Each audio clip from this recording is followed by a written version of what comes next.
కర్నూలు. అవును. ఏం మాట్లాడుతున్నారు? మొన్నటి వరకు ఇట్లా మాట్లాడారు కదా! మళ్ళీ ఇదేంటి? అనే ఇబ్బంది మళ్ళీ కొని తెచ్చుకున్నట్టే కదా! బహుశా మీ మనం మాట్లాడుతున్న దీంట్లో ఎంతసేపు నేను దాన్నే ట్రిక్ చేస్తున్నా.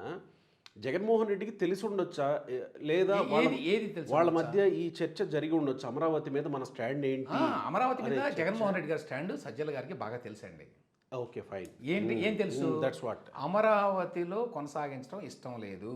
ఓకే. అంటే సజ్జల చెప్తే జగన్ చెప్పినట్టు అనుకోవాలి ఇంకా. అంతే. అంతే. ఫైన్. అయితే సమస్య ఎక్కడంటే జగన్మోహన్ రెడ్డి గారు అక్కడ కూర్చుని ఎవరి ప్రశ్నలకు సమాధానం చెప్పాల్సిన అవసరం ఆయనకి లేదు.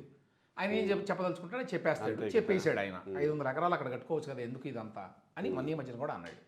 దాన్నే సజ్జల గారు కోట్ చేశాడు నిన్న.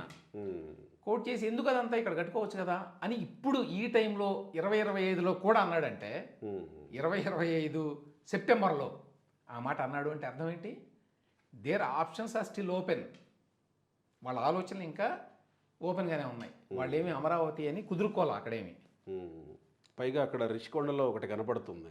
అది కట్టింది ఉంది, కానీ దానికోసం నేను అన్నాను. అంటే కానీ వాళ్ళ యొక్క వాళ్ళు ఇప్పటికీ కూడా